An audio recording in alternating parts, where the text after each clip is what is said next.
Hi, my name is Susan Constantine, and I'm listening to Controversy Radio. There's gonna be some stuff you're gonna see that's gonna make it hard to smile in the future. But through whatever you see, through all the rain and the pain, just keep your head up.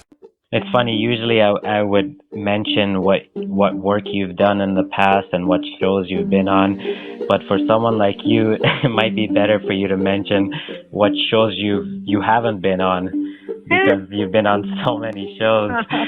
That's funny. Body language expert specializing in human behavior and facial recognition, Susan Constantine. Jury consultant, Susan Constantine. Susan Constantine joins me now. Susan Constantine is a body language expert. Susan Constantine has trained police in picking up on involuntary movements. Susan Constantine, jury consultant, body language expert. Susan Constantine, body language expert. Susan Constantine joining me now. She's a body language expert. Here to help us decipher what you may be telling others is body language expert Susan Constantine. Hi, hey, Susan. How Good are morning.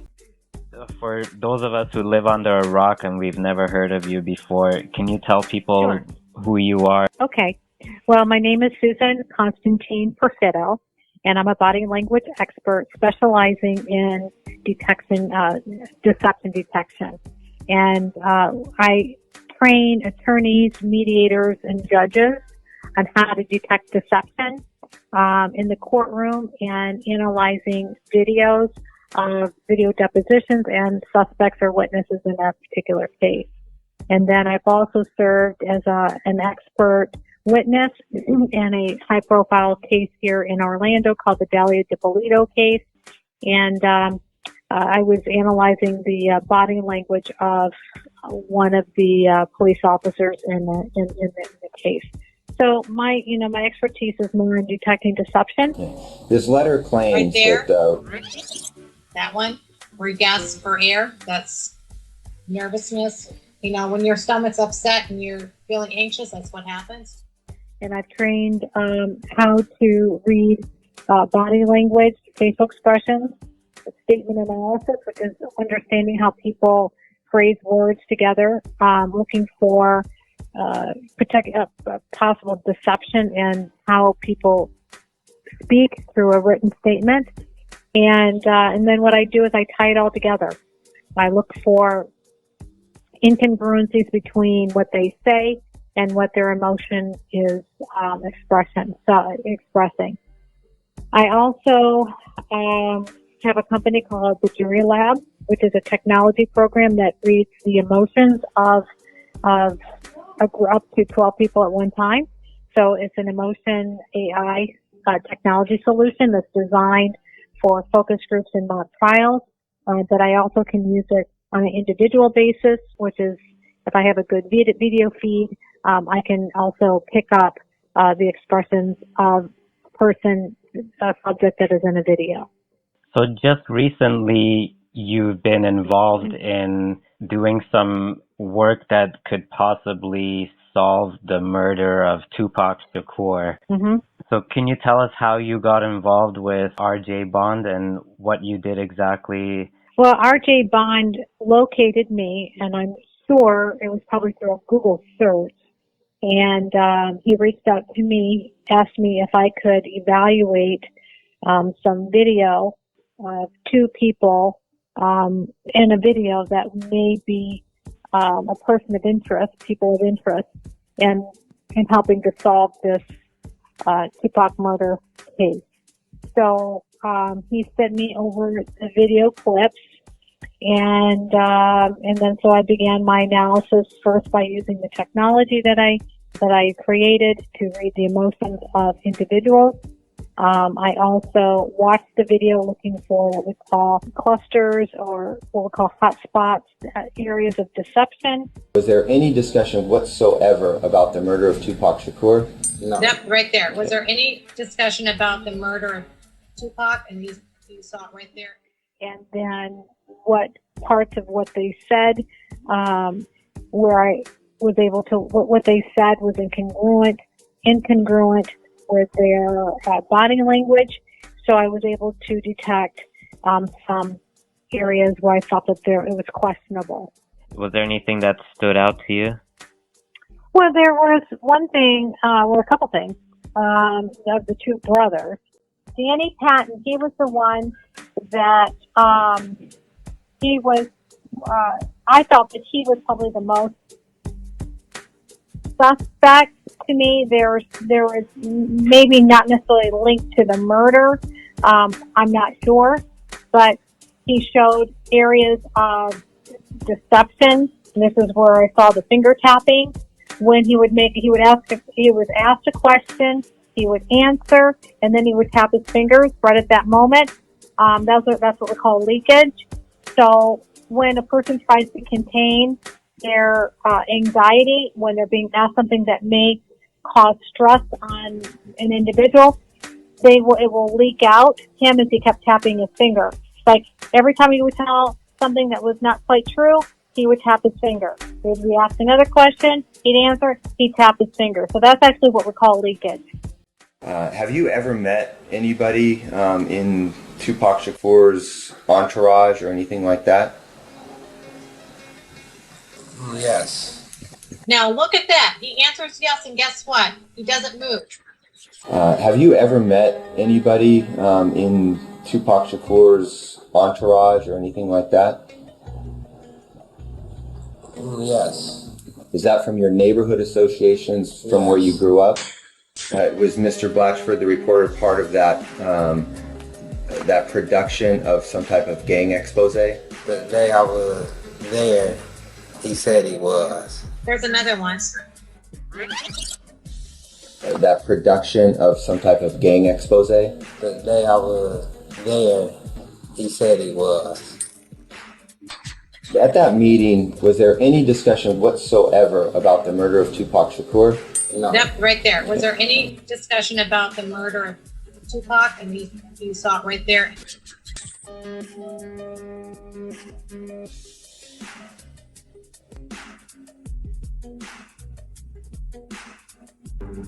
Robert had given this guy a letter claiming that you and your brother Malcolm, along with a guy named Little Half-Dead. Do you know who Little Half-Dead is? No. His real name is Donald Smith. He's a rapper. He's loosely associated or perhaps related to Snoop Dogg. You've never met Little Half-Dead in your life? No. Right there. No. Okay. Yep. Yeah. This letter claims right there. that... That one, where you gasp for air, that's nervousness. You know, when your stomach's upset and you're feeling anxious, that's what happens too. You, Little Half-Dead, and your brother Malcolm were involved in the murder of Tupac Shakur in 1996. Is there any truth to that whatsoever? No. Right there. Yep. He's got to expel the energy somewhere. So he's expelling that's how he's expelling his energy. Specifically, which was the night Tupac Shakur was shot. Were either you or Malcolm even in Las Vegas? No. There you go again. See, I'd be pointing out all of these. You recognize this individual? No. He does know that individual. He looked down, glanced down, and he says no, and shakes his head yes. Where? I think it's that reporter again. Yep.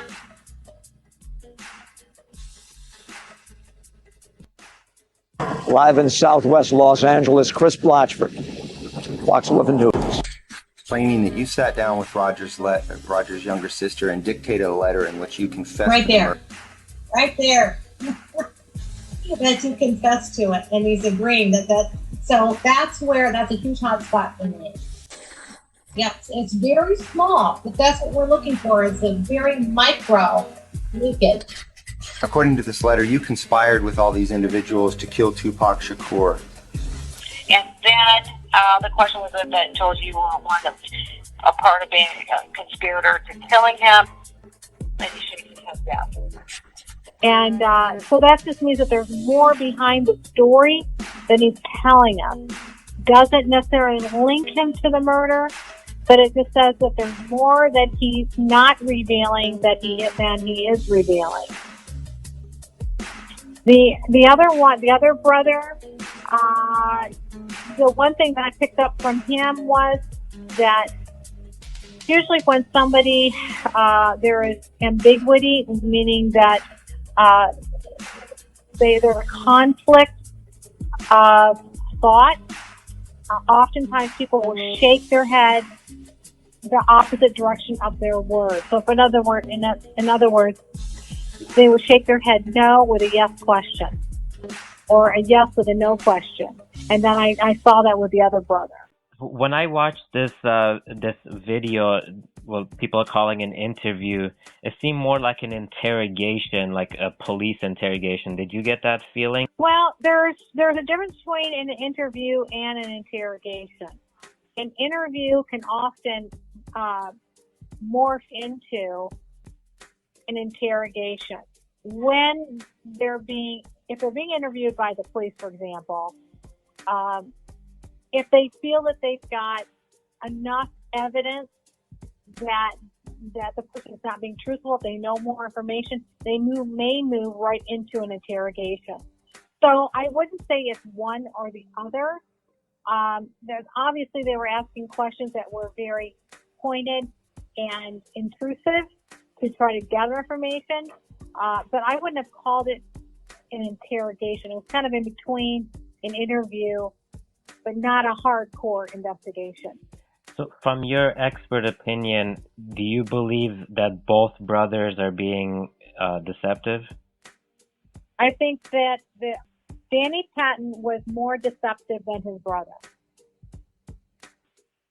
I thought that Danny Patton was the ringleader. His brother Malcolm was much more passive and seemed to be influenced more by his brother. So it seemed like Malcolm kind of went along with what Danny had agreed to. Correct.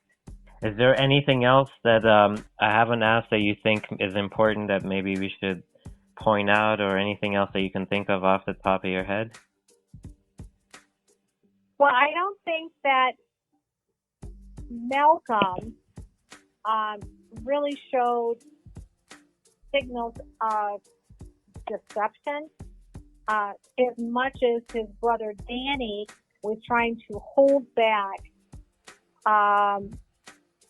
information that was leaked out. So he had multiple places where it was questionable that did he know something? Was he involved in the gang?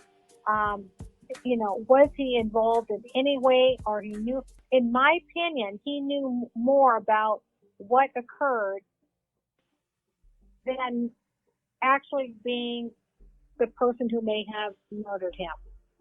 So it's like as if the way he was responding was suspect of knowing information, and that's why he kept leaking out this little finger tapping, because it was a release of anxiety when he knew truth. When you know truth and you try to give a different story other than truth, it will leak out. And that's what I saw. What I was looking for was anger. Anger precedes deception. So with my technology, I ran it. I wanted to find if there were, if either one of them would become defensive and angry. I did not see that strongly with either of them. It was more of a, I know something and I'm containing myself, but I wasn't directly involved. I mean, in other words, I may have been there, but I didn't pull the trigger or stab the knife or whatever, how he was murdered. That's how I interpreted their body language. There is a different demeanor when a person has committed an act. And I've analyzed a lot of videos. In fact, just recently, a missing persons case. And there is definitely a shift in demeanor when they're asked very pointed questions. Now, with both of them, they were forthcoming, but more Malcolm than Danny. Danny was the one that was really harboring internal thought of what he was wrestling with, and it was leaked out a lot more than his brother. Now, That could have come from they were involved in gangs and was trying to cover that up, or maybe it was there were drugs or something related, and that's what's creating the anxiety. We don't know where it was coming from. It's just that I know that there was a lot of internal conflict with Danny Patton versus his brother Malcolm. And one final question. What do you say to people that say, oh, it's just a coincidence that Danny kept tapping his fingers when he lied, or Malcolm nodded when he lied?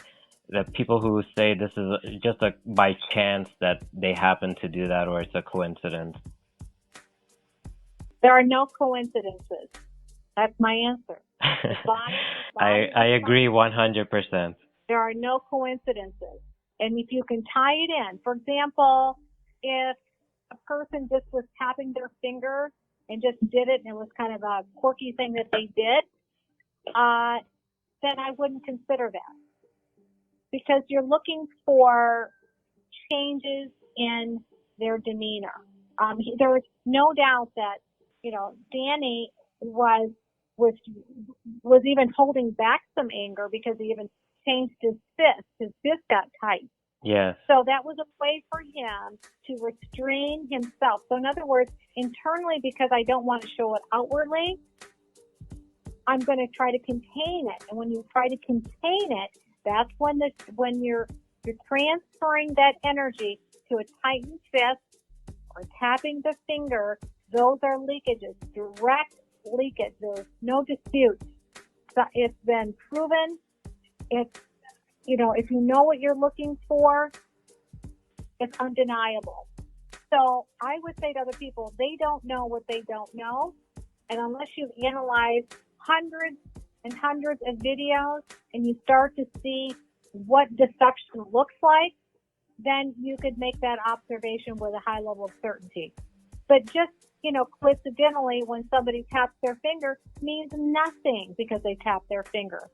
But it does mean something when it's directly correlated to something that was a question that was asked that created anxiety, stimulus. This is what we call stimulus. It's a way to release anxiety. So, when I'm looking for these gestures, I'm looking for pattern behavior. If he was tapping his fingers when they were just maybe talking at the very beginning and they didn't get into anything deep, and then when they got into something very deep, he tapped his fingers again. Then that would be nothing. That would be kind of like his own little quirk, right? Exactly. When he's still, when he holds his gesture still, and then he's asked a stimulus question that is something that, like, I know something and you're not telling me, and I know you know something, and you ask a question, and then you see the tapping of the finger, that's significant. Thank you very much. I really appreciate your time. So you just left Florida, did you not? Did you happen to escape the storm? Oh, well, I was there during the hurricane. I live in Florida. So, luckily I didn't get, any damage on my house. I didn't lose power. But a lot of the neighbors around me, my mother and my sister, and just lots of people, 5 million people without power.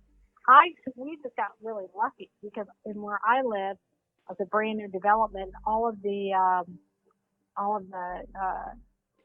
electrical wires, lights and everything are all underground. So we really got lucky. But we now have a brand new lake in our neighborhood. We have our golf course is now Lake Heathrow. So when you go home, you can probably go fishing then. I'll tell you what, it's really interesting. We drove around and saw the branches and trees falling down, and we had to be careful because these trees are just they're water oaks. And after the storm, a lot of the trees were still falling. So people were out driving their cars, and I kept hearing sirens going off. Why? Because a tree fell on top of a car. People should not be driving around. People, I swear. We had a curfew. We couldn't leave till 6 o'clock last night out of our house. Really? Wow. Baked a lot of cookies. All right. Let me know if I can help you in any other way. Thank you very much, Susan. I really appreciate it. You have a good night. Welcome. You too. Bye-bye. Thank you. Bye.